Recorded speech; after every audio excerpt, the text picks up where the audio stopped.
Zion, and he is high above all the people. Let them praise thy great and terrible name, for it is holy. The king's strength also loveth the judgment. Thou dost establish equity. Thou executest judgment and righteousness in Jacob. Exalt ye the Lord our God, and worship at his footstool, for he is holy.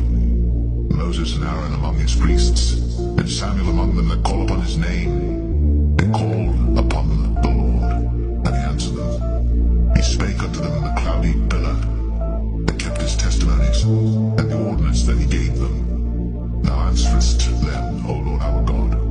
Thou wast a God that forgavest them, though thou tookest vengeance of their vengeance. Exalt the Lord our God, and worship at his holy hill. The Lord our God is holy.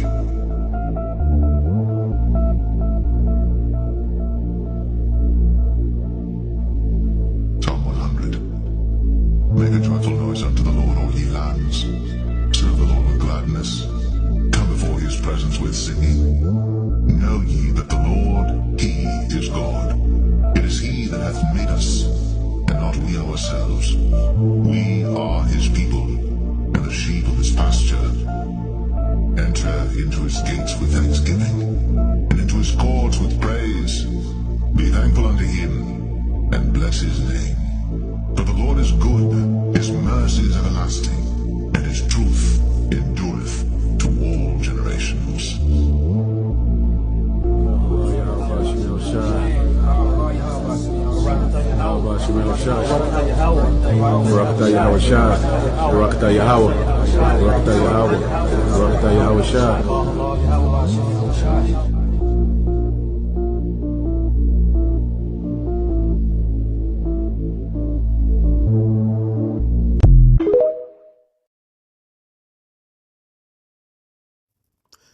This is the book of Obadiah, chapter 1, verse 10, and it reads, For thy violence against thy brother Jacob, shame shall cover thee, and thou shalt be cut off forever.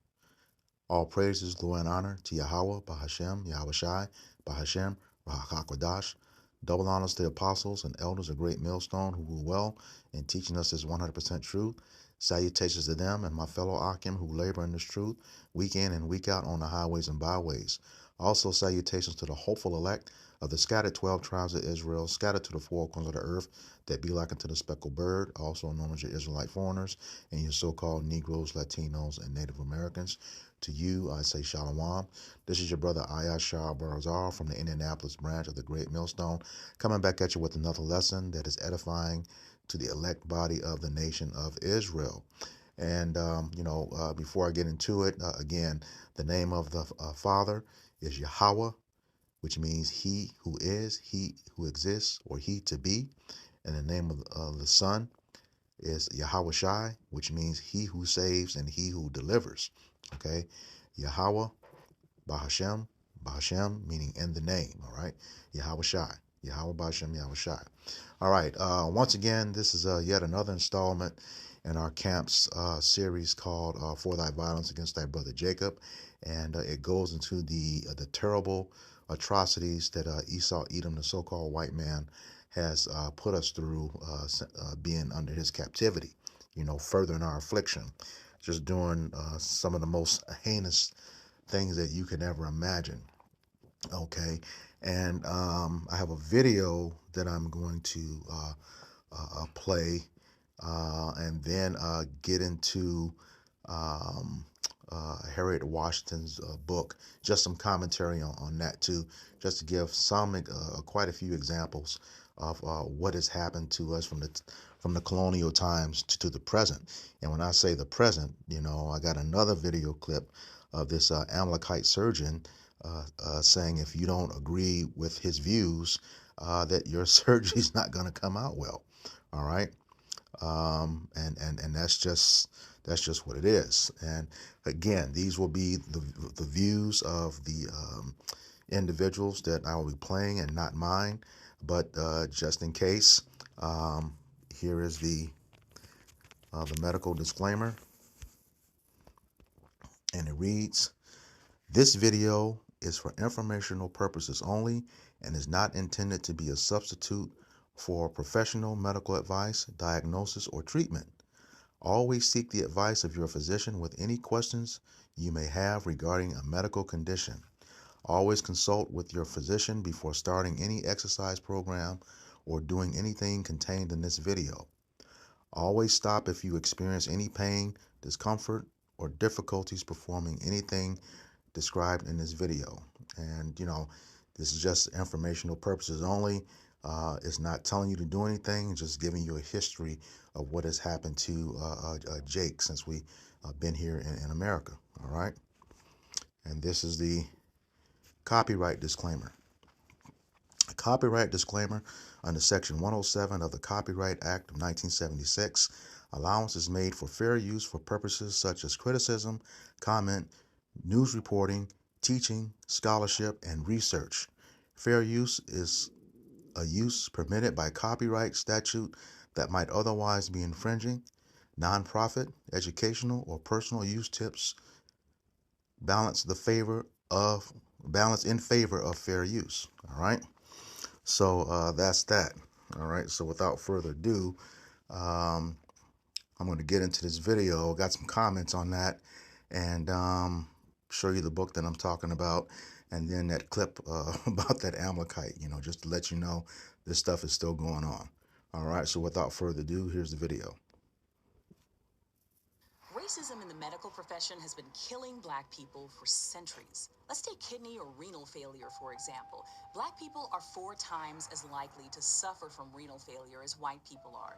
But we're often diagnosed much later than other racial groups, and it takes much longer for us to get on transplant lists. Why is that, you ask? Because the actual test to determine kidney function is racist. I'm Dara Star Tucker, and this is The Breakdown. Now, it may sound strange to call a test racist, but it's 100% true. And the Oregon Procurement and Transplantation Network Board just outlawed the test completely. And not only did they outlaw the test, but they also recalculated the wait times for all black kidney transplant candidates and had to move a bunch of them to the front of the line because the severity of their renal failure had been grossly underestimated. It's kind of an unprecedented move by a medical board to enact restorative justice where clear medical racism was at play. Now, how does this happen? How do you develop a racist kidney failure test? Well, about 20 years ago, researchers finally developed a fairly reliable test for evaluating kidney function called EGFR. The test evaluates how efficiently a person's kidneys move a waste product called creatinine from the blood. They noticed that the study participants who were black had higher levels of creatinine in their blood, even when their kidney function was operating at the same level as their white counterparts. The conclusion they drew was that those black participants had more muscle mass, since people with higher muscle mass make more creatinine. Now, testing creatinine levels is not a perfect indicator of kidney function. All kinds of things can affect creatinine levels. But instead of considering that other factors like medications or dietary differences might have affected the creatinine levels of those black research study participants, they made the assumption that black people just naturally have more muscle mass than white people because their creatinine levels were higher. This is largely based upon the false belief that there are biological differences between the races. If you believe that, as many medical professionals still do, then you're likely to believe the false assumption that black people are just naturally more muscular than other so-called races. So there was a racial differential that was built into the test along with age and sex. If you were black, your kidney function was just assumed to be naturally higher than it really was. And this race correlation has been used for over 20 years because the majority of the medical community wasn't questioning the assumptions that researchers were making about black people's bodies. It's estimated that the test made black people appear to have kidney function that was 16% higher than it actually was, which means that for 20 years, black people have been diagnosed with kidney failure at much lower rates than what they should have been, and they've been told that they didn't qualify for a kidney transplant even when their kidney function was at an identical level to a white person's. Human genome studies have shown that there are no inherent biological differences between the so-called races, but many black people have suffered and died because this racist practice was just baked into the medical system. When we talk about systemic racism, this is what we mean.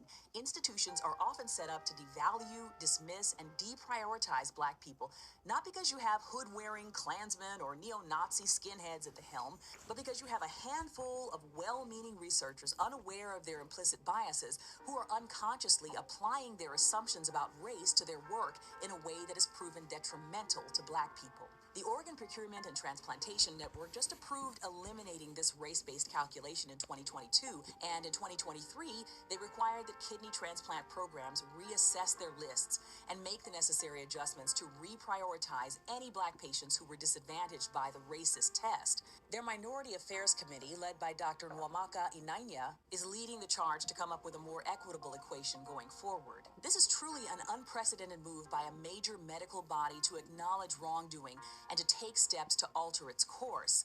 Let's hope that this decision sets a precedent going forward for the medical community at large. Find the latest episode of the All Over the Place podcast in my bio, where I do a deep dive on the topic of medical racism.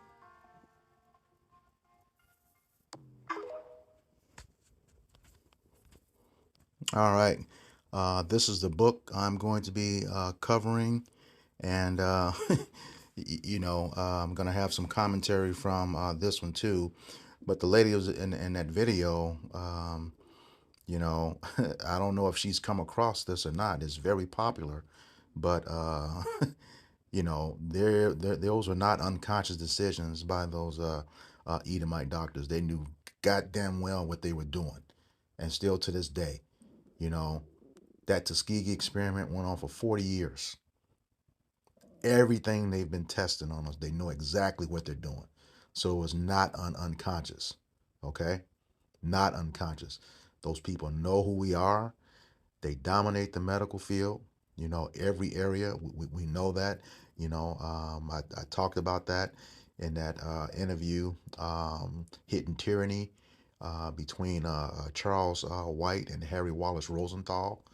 What they sought out to do, dominate every facet of the industries and businesses in America. And, that's been proven, all right, that they do have control of all of that. All right, so they know damn well what they're doing. And as of recent, you've been seeing that consul, Judith Varney Shore, the Amalekite or Israeli woman who said the number one problem for Israel is the black youth of America. Okay, you got everything that's going over there right now, with Iran, Saudi Arabia, possibly Russia in the near future. We're all the way over here with no weapons. But they're talking about that we're the number one problem. All right. So that goes to tell you they know exactly who they're dealing with. And I believe that this Amalekite doctor I'm about to show you knows that as well, too. All right. I'm going to show you him first and then get into some more things about what that woman said in that video. Here's the small hat doctor. I don't want a patient who doesn't align with my values because in general it's a relationship, and if you're don't align, and it's not going to be a good outcome.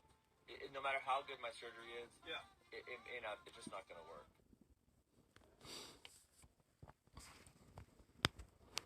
So in other words, I'm gonna fuck you up. If you come to see me, if you don't align with my values.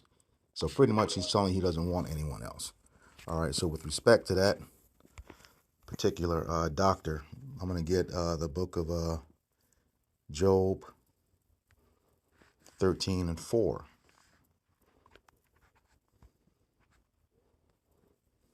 And it reads, "But ye are forgers of lies, ye are all physicians of no value." Okay? No value to us, Jake. They forge lies, all right? And who's the one that's always lying? The wicked. Esau, Edom, according to Malachi 1:4. This is Psalms 58:3.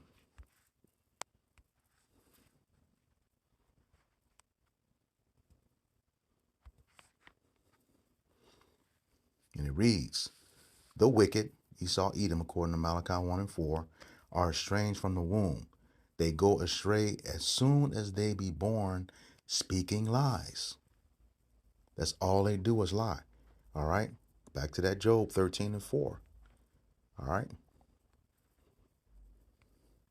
But you are forgers of lies. Ye are all physicians of no value. And like I said, no value to Jake. All right. Psalms 53 tells us that there are none good of Esau Edom, the so-called white man. Not one. None are good. All right. Ecclesiasticus or Sirach chapter 12 verse 10 tells us to never trust our enemy. Never trust him. Okay. That's a command. Never trust the enemy. All right.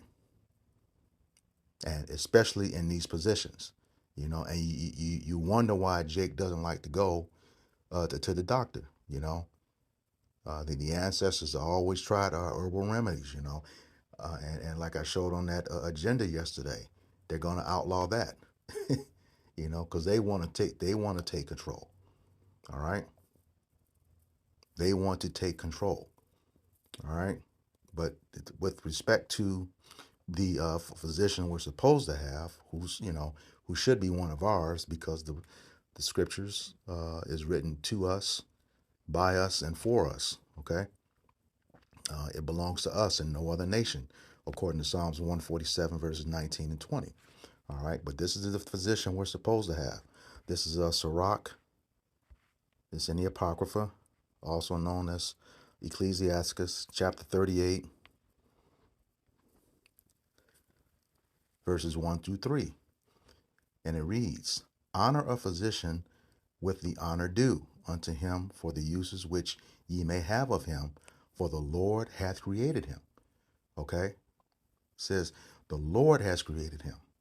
Okay? The Lord gave him the wisdom to do what, to fulfill his lot as a physician. Okay? He gave him that wisdom. And we know that all wisdom comes from Yahweh Bashem Yahweh Shai. And he tells us, according to wisdom of Solomon 1 and 4, that wisdom does not enter a malicious soul. Okay? Malicious meaning wicked.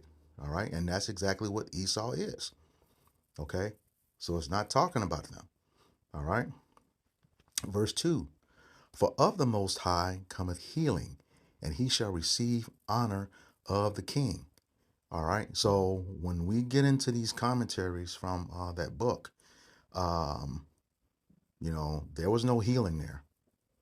All right? So we know that this is not of the Lord. This is the wicked. All right? The wicked being wicked as they are. As the scriptures say, even though favor is showed unto them, showed unto the wicked, they will not learn righteousness. Okay? They will not learn righteousness, according to Isaiah 26 and 10. All right? Verse 3. The skill of the physician shall lift up his head, and in the sight of great men shall be in admiration. All right? And, having that knowledge, gives them a position of importance in the community, and they're going to be held in high regard. All right? But they're being healed. All right?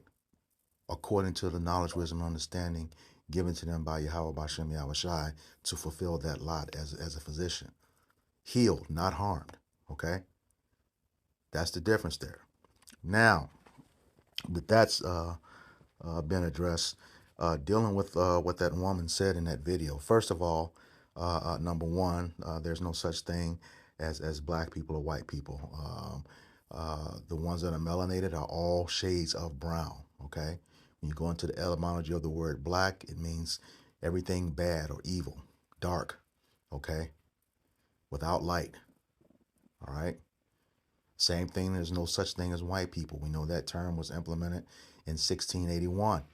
All right? And when you go into the etymology of the word white, it means without moral impurity. And we're seeing every day, 365, 24/7, there was nothing morally pure about the so-called white man, who was actually red. Okay? All right? So, that's that. And then again, like I said, there's none good in them. They know exactly what they are doing. They know exactly what they are doing. when it comes to the demise of Jake in this industry. All right, they know exactly what they're doing. So no, they're not unconscious. And again, like I said, that probably has a lot to do with her not knowing who she is, you know, and that's the case with a lot of so-called black women, you know. They just like Eve in the garden fell to the serpent, you know, it's a continuous thing, you know. They always fall for his BS, always trying to find a good in something that was commanded for us not to trust. All right. So that's where we are with that. Okay. And, the thing is, she talked about the diet. Yes, there are dietary differences that attribute to some of the conditions that we have. Okay. Our diet is very clear in Leviticus chapter 11 and Deuteronomy chapter 14. Okay. We're not supposed to be consuming the same things that the heathen consumes, especially that swine, that pork. You know, it's very clear on what's clean and what's unclean. All right. But Jake, does it anyway. Oh, my ancestors, ate it and nothing happened to them. Well, not in this life. Just because you're not judged in the current life doesn't mean you're not going to pay for it in the next life. And how do you know? They probably suffered and didn't say anything. But once again, a lot of the conditions we do have are attributed to a diet. Okay, you see that. That's not hard to see. Okay, and then I believe I covered this already, but she said that they're trying to correct that. I don't care what Esau tries to correct. You can rest assured when he's making something right on one side, he's making it wrong 10 times more on the other side to make sure of the result that he intended to accomplish, which is to destroy Jake.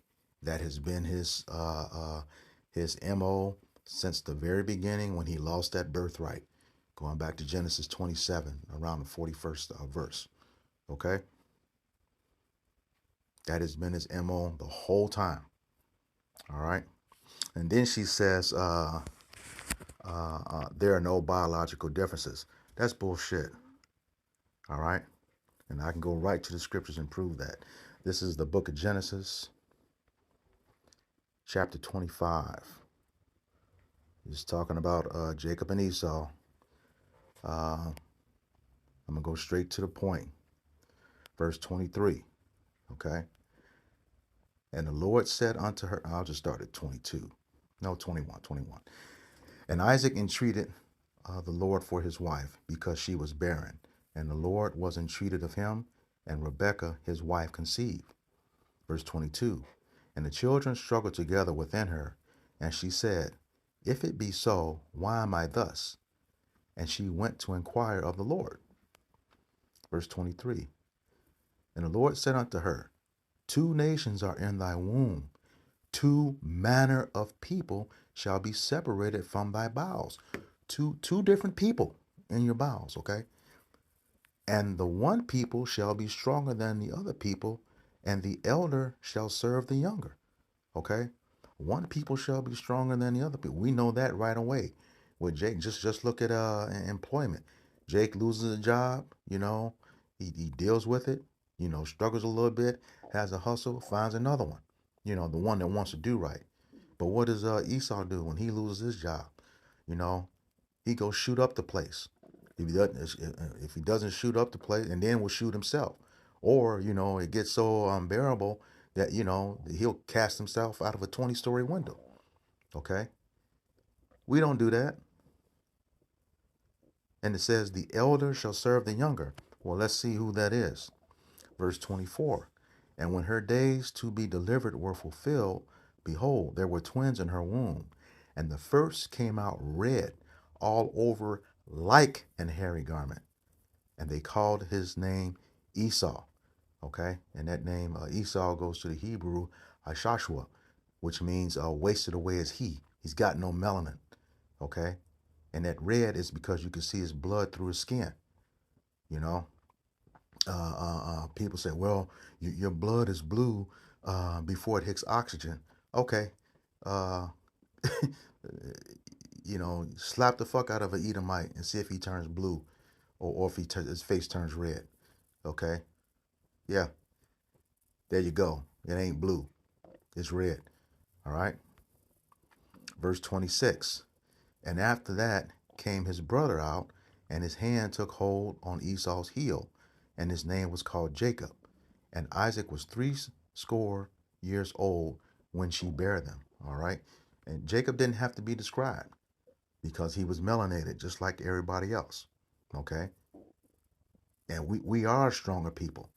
I do believe some of the studies show, with respect to bone density, even the bone density of the so-called black woman is denser than the so-called white man. All right. Here's another scripture, Deuteronomy chapter 7 and verse 6. All right.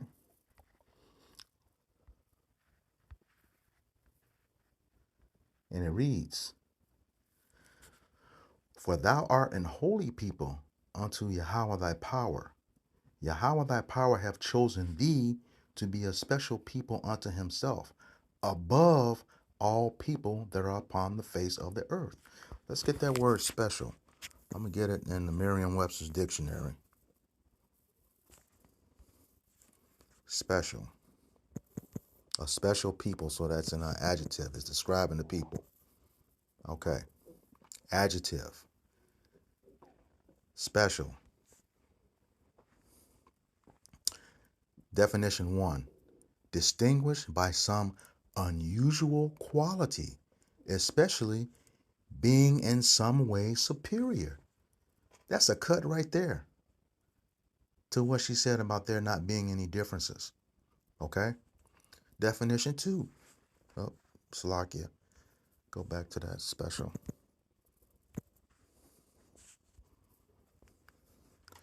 Definition 2. Held in particular esteem. And that's just what the scripture said. Special people unto himself. Yahweh Bashem Yahweh Shai. Definition 3a. Readily distinguishable from others of the same category. Unique. Okay? How much clearer does it get? Definition 3b. Of, relating to, or constituting a species. Specific. I mean, man, that's a straight cut to what she said. All right. Definition 4. Being other than the usual, which is unusual. Additional, extra. All right. So there's something special about us. I mean, how much clearer does it get? All right. Definition 5. Designed for a particular purpose or occasion. Okay. And we know that to be ultimately ruling the world forever and ever and ever in these immortal bodies. Okay. That will never fail again. Immortality. All right. Immortality. All right. So that's clear cut. Let me get one more. As it's talking about us. This is the book of Psalms, chapter 82.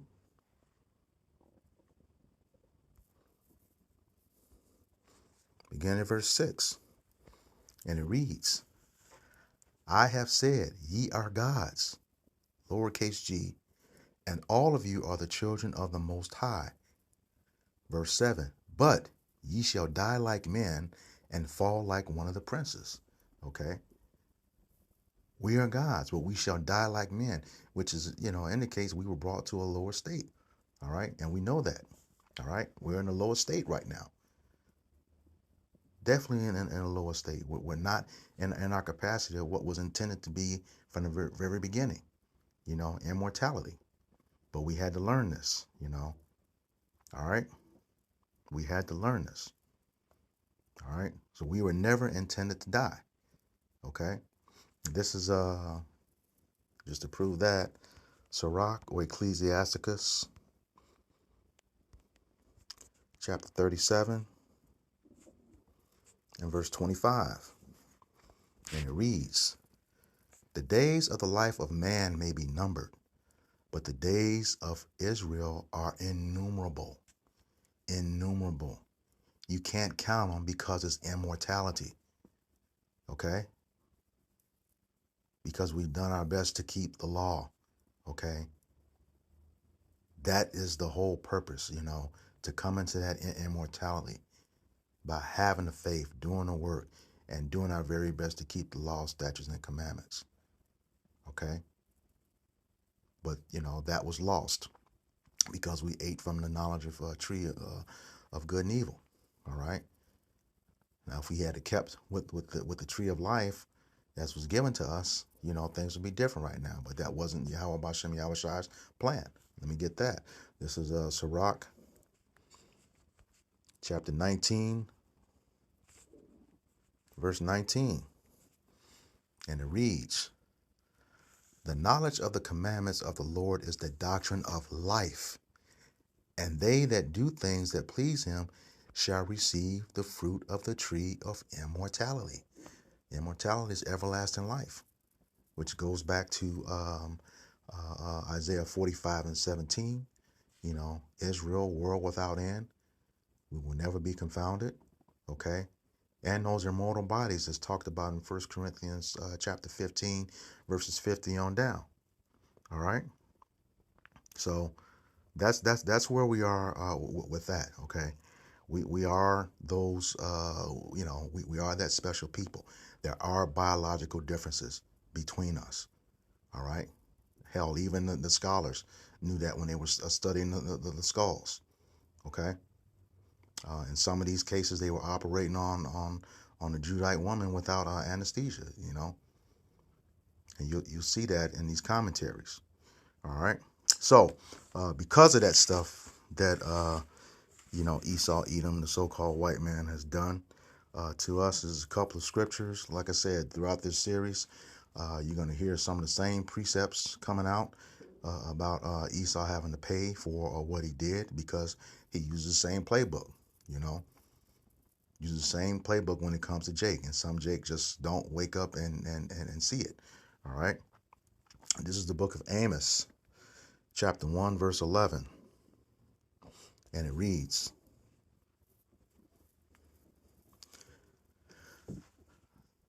thus saith Yahweh Bashem Yahushai, for 3 transgressions of Edom, and for 4, I will not turn away the punishment thereof, because he did pursue his brother with the sword, and did cast off all pity, and his anger did tear perpetually, as he kept his wrath forever. Okay? He says for 3, and that's that 3 transgressions of Edom, and for 4, that's that iniquity upon iniquity, sin upon sin upon sin, just continuous sin. That's all he does. He's totally contrary to the law, statutes, and commandments. All right. And Yahweh Bashem Yahushai said he will not turn away the punishment thereof. Okay. We know, according to Job 21 and 30, he's going to be, he's reserved for the day of wrath. Reserved for the day of destruction is going to be brought forth in the day of wrath. Okay, just roughly paraphrasing. It says, because he did pursue his brother, Jacob, with the sword. That was his blessing. And we know the sword is any type of a killing instrument. Okay? Anything. Right now it's the modern day gun. Okay? But there's other means too, like these practices that they were doing. Only thing is that they suffered.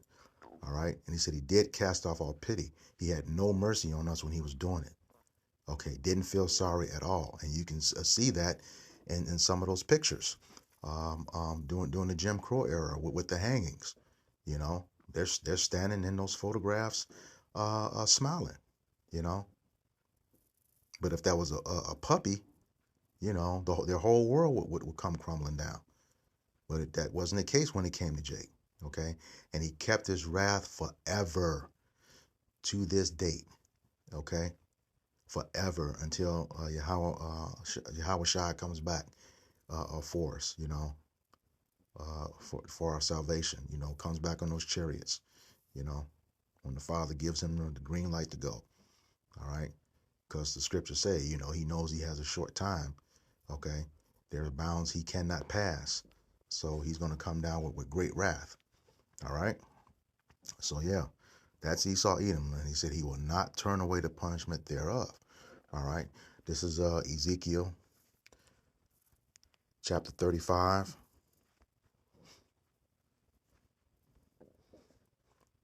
verses 5 and 6, and it reads, because thou hast had a perpetual hatred, that's continual hatred, and hast shed the blood of the children of Israel by the force of the sword, once again, in the time of their calamity, when we were in captivity in our Lord's estate, in the time that their iniquity had an end. He's getting worse and worse and worse. Okay, I just quoted Revelations 12 and 12. He's going to come down with great wrath because he knows he has but a short time. Ezekiel 35, verse 6, and it reads, therefore, as I live, saith Yahweh our power, I will prepare thee unto blood, and blood shall pursue thee. Since thou have not hated blood, even blood shall pursue thee. So you're going to get the same thing. Major ass whipping, and according to Revelations 18, 5 and 6, you're going to get it double, filter her cup double for what you have done to us. All right. There's no way. I don't want you. This is reparations right here. There's no money you can offer for what you did. No money whatsoever. Okay. We don't want any part of it. All right. I know I don't. And I know most of the brothers, are biting at the chops when we go from being fishers to going into hunters. Okay. When we have that spiritual power to, do what we're supposed to do, as the scriptures say, the Lord is going to exact his vengeance by the hand of his people, Israel. This is the book of Ezekiel, chapter 25, again in verse 12. Slakia. Ezekiel 25, verse 12. It's talking about you, Edom, the self-proclaimed so-called white man. You're not pure of anything, other than evil, pure fucking evil, especially when we get into these videos. All right. Ezekiel chapter 25, verse 12, and it reads, thus saith Yahweh our power, because that Edom hath dealt against the house of Judah by taking vengeance, and having greatly offended and revenged himself upon them because of that birthright.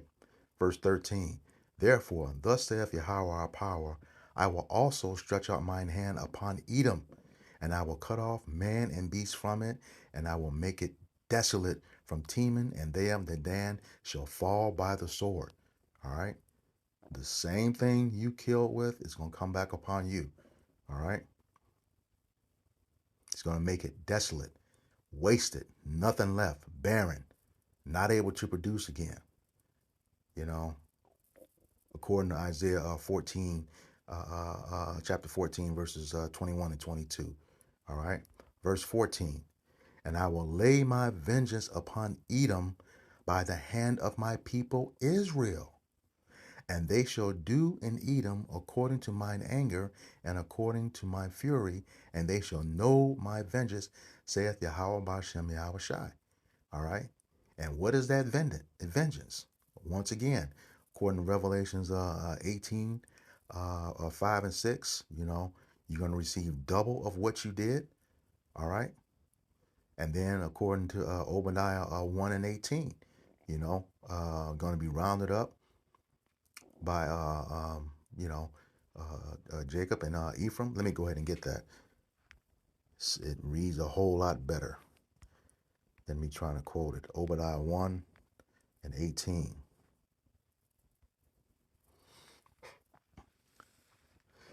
And it reads, and the house of Jacob shall be a fire, and the house of Joseph a flame.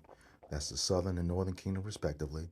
And the house of Esau for stubble, and they shall kindle in them and devour them, and there shall be not and there shall not be any remaining of the house of Esau, for Yahweh B'Shem Yahweh Shai hath spoken it. have spoken it. Have spoken it. And we know according to Isaiah 55, his word does not return unto him void. Yes. What you're trying to do to us, get us off the planet, it's going to happen to you. That's in the scriptures right here. And we know the people over there in the land right now are not the people. It doesn't take much to prove that. Okay? You're doing a hell of a job for us, proving everything that we said. You are not in peace right now. And according to the scriptures, Israel will dwell safely at home. Safely. You're not safe there.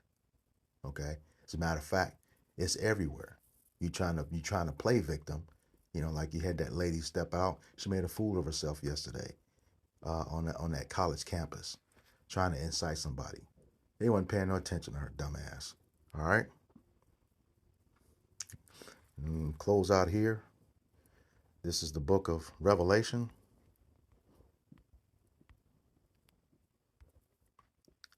Chapter 13. Beginning in verse 9. And it reads, if any man have an ear, let him hear. That's a man with understanding. All right? Verse 10. He that leadeth into captivity shall go into captivity. He that killeth with the sword must be killed with the sword. Here is the patience and the faith of the saints. Who's led us into captivity? Whose captivity have we been under since the Greeks? Okay? Greeks, Roman, the Idumeans, same people, Edomites. Okay? Then when we took the Romans out of power, then came the Dark Ages. Okay? Then you came back into power during the Renaissance period. And to this day, and in your captivity, you've been killing us with the sword. Okay? Now, that's just since the Greek captivity. However, the Lord told us to not forget what Amalek did when we came out of Egypt. Okay? You killed our feeble and our old. Okay? Snuck up behind them and was taking them out. Also, Edom would not let us pass by. All right? Edom also had a hand in us being caught by Nebuchadnezzar. And I believe it's the book of Judith. Okay? Had a hand in that. In the Babylonian captivity, you helped burn down our temple, and steal our precious vessels. So you are going to pay. Ain't no ifs, ands, buts about it. All right? So with that, I hope this lesson was edifying for the elect body of the nation of Israel. Once again, I'm going to give all praises, glory, and honor to Yahweh, Ba'ashem, Yahweh Shai, Ba'ashem, Raha Kakwadash. Double honors to the apostles and elders of Great Millstone, who teaches us this 100% truth. Salutations to them and my fellow Akim who labor in this truth week in and week out on the highways and byways. Also, salutations to the hopeful elect of the scattered 12 tribes of Israel, scattered to the four corners of the earth that be like unto the speckled bird, also known as your Israelite foreigners. To you, I say Shalom, Kwam Yasharala. All right, stay tuned for the commentary on Harriet Washington's book called Medical Apartheid. All right, Shalom. Today's book review is going to be on Medical Architect by Harriet Washington. If you're African American and you are getting into the medical world, it would behoove you to read this book. I believe it would ignite some more inspiration into your career progression. This book did take me a while to read, more so because of frustration, just due to the lack of humanity shown towards us. It's kind of sickening. You learn about the mutilation of Black women's bodies. We also see the abuse of Black men in the prison system who did voluntarily agree to become part of these experiments. These companies did not disclose the effects that these chemicals may have internally or externally to these Black men. We also go into the Tuskegee experiment. You also get some insight into the abuse of the single-parent household. You see the system aware of certain buildings in the ghetto that are infected with mold and other hazardous chemicals that may be there, but all in the name of science. It was seen to find out what the effects would have on young Black kids. We also see more of the manipulation of the single parent household as the system used monetary value to experiment on young Black men to find out why they are deemed more violent.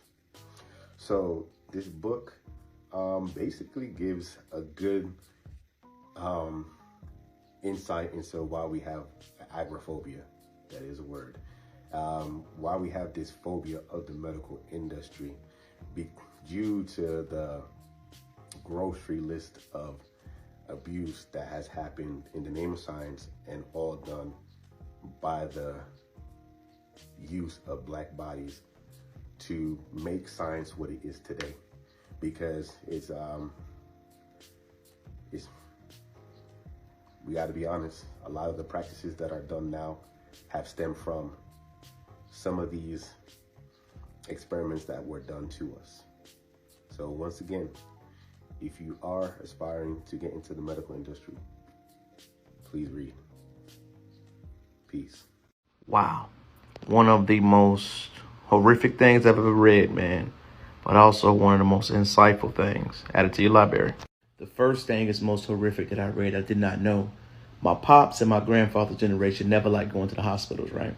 The reason why nobody talks about why the older generation of Black people don't like going to the hospital, because if you went to the hospital back in the day, they cutting off your leg and you'll die. You will literally get a minor sickness and they will cut on you or amputate a part of your body. That's why they literally were so big in the home remedies. So when you hear the older generation tell you, don't go to the hospital, it's a reason why they're saying that. The number two most eye-opening thing, we always hear the Tuskegee experiment. What nobody talks about was that experiment was done over 40 years. They found the cure for them gentlemen that were infected with the syphilis, and they still never gave it to them. Their families never got insurance for them. They literally just had to live with it, and they observed them for over 40 years. It makes you be like, so this happened, we know it, and nobody is taught that in school. The third most crazy thing that I heard that happened, remember those stories we heard about the Montgomery girls getting bombed in Montgomery, Alabama when we were growing up? Did you know that they found their bodies and it was completely empty? Grave stealing in the South is a huge thing. They would come in the bodies because a lot of them weren't organ donors, and they would just steal the bodies. And people in the South know about these things happening in real time. So if you have family in graveyards that you've never met or set, and you've never seen their body in a grave sitting like it's been dug up, most likely your family's body's missing. The last eye-opening thing that we always heard, I always grew up around people that had sickle cell. What I did not know was the reason why sickle cell was such a controversial thing. It was one of the only health experiments that jobs would actually make you report. So think about this for a second. You're a Black person and you know sickle cell is a common disease. Health insurances would deny you just because you had that sickness. So not only is that illegal, think about how crazy all the pre-existing diseases and conditions that could be around that you can deny about. Why did they test for that one? This book has so many other gems that I did not want to give away. Those were the 3 to 4 things that I thought that were very eye-opening. I highly recommend you read it. It is a tough read because it is emotional, but man, it's incredibly insightful. What's going on, y'all? So this is another episode of Medical Apartheid, by Harriet A. Washington. I urge everyone to get this book. So I made it to chapter 10, and chapter 10 is called Caged Subjects. And it's about the research and experimentation that was done on Black prisoners. So the prisoner in this chapter, his name was Jesse Williams. So Jesse Williams was locked up in Holmesburg prison. And this episode kind of hit home for me because I'm from Philadelphia. Holmesburg is a prison that's in Philadelphia. And I know a lot of people when I grew up that were locked up there before they shut the prison down. So like I said, the prisoner name was Jesse Williams, and he was experimented on by a doctor named Dr. M. Kligman. And Dr. Kligman worked out of the University of Pennsylvania. He was a dermatologist. So the researchers in this experiment, they used radiation and sulfuric acid on, Jesse Williams' skin to test the effects of it. They also immersed his arms in an unknown chemical that tanned his skin like leather. They rubbed acid on Jesse's scrotum and wiped the skin away just to see how the effects of acid affects different parts of skin, like different kinds of skin. They cut chunks of his armpits out and exposed the glands under them to, test how his glands worked. They cut holes in his back, to see how the skin would grow keloids. If you're not familiar with what a keloid is, it's like a brown growth that, when some melanated people get cut, they grow these things called keloids. And then on top of that, when they cut the holes in his back, they implanted poison ivory and poison oak to see how, how that would affect his skin and to seeing what kind of rash it caused. And then on top of that, they made him breathe in, fumes that was laced with influenza and also other unknown viruses. So this chapter is I'm definitely going to have to do a part 1 and a part 2 and a part 3 because there's so much information in this chapter. It's so unbelievable that, somebody could be experimented on. And Jesse Williams was not the only prisoner. Holmesburg was not the only prison. In 2002, the Avio Corps Corporation put an experimental artificial heart into the body of James Quinn, a black man who died. The doctors in charge heralded the experiment as a success because he lived for 9 months, but his wife recalls it differently, saying that his life ended with pain, disappointment, and despair. He was promised a life of mobility, but died tethered to a hospital bed. He suffered a stroke and became brain dead. His heart kept beating by the artificial device inside his body. When we think of experimentation on black bodies in history, we think of the Tuskegee experiments. We do not think of the year 2002. This true story comes from Harriet Washington's book, Medical Apartheid. It is full of such horrific details that I have to keep putting it down because it's too hard to read. A few pages later, she talks about artificial blood, an experimental technology that gets used more in African American hospitals. This artificial blood had a associated 49% higher death rate. 2 quotes. However, no media outlets asked another important question. Should self-contained artificial hearts become FDA approved and go on the market with a hefty price tag? Will African Americans be able to afford them? Or will they be shut out of the technology that they helped perfect? We started to cover this conceptually when we talked about the immortal life of Henrietta Lacks. The cells of hers that were taken without permission saved countless thousands of lives, and yet the very treatment that her body helped perfect is financially inaccessible to her own descendants.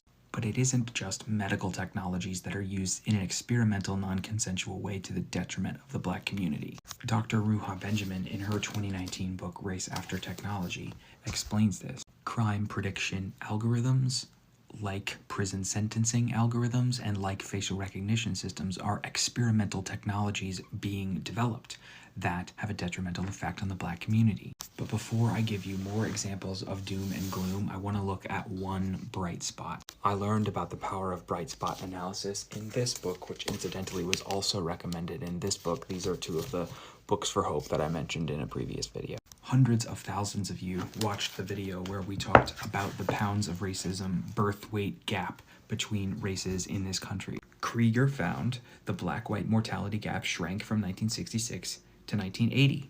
Later, another study found additional improvements for black infants from 1965 to 1975. Why? The food stamp program, Medicare, and the war on poverty. And then it got worse again because of Reagan. Policy matters. One of the ways that you can measure racism is in pounds. I didn't learn this in school, and I bet you didn't either. In the last videos that over 100,000 of you watched, which is great, welcome and hi, we discussed how algorithmic racism and predictive policing models are actually taking the broken social policies of the past and replicating them on a digital scale. So how does that show up in pounds? Well, two ways. Many of you are probably familiar with the difference in the discrepancy in maternal mortality across races. Put simply, Black women are more likely to die in childbirth than white women. There's a lot of reasons for that are documented in this book, but I want to actually focus specifically on the infants that are born. This comes from Dorothy Roberts' book, Fatal Invention, which is good for a lot of reasons. Alongside the discrepancy in maternal mortality, there's also a discrepancy in infant weight, in pounds. Put simply, the children of Black women weigh less at birth, statistically speaking, than the children of white women. That matters medically because the infant birth weight can have long-term medical effects down the road.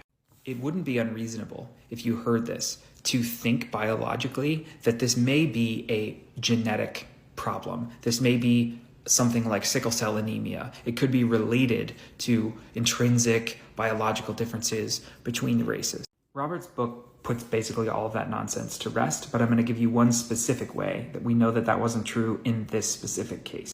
If an effect is genetic, it's going to be more or less statistically constant across a racial category, a biological racial category.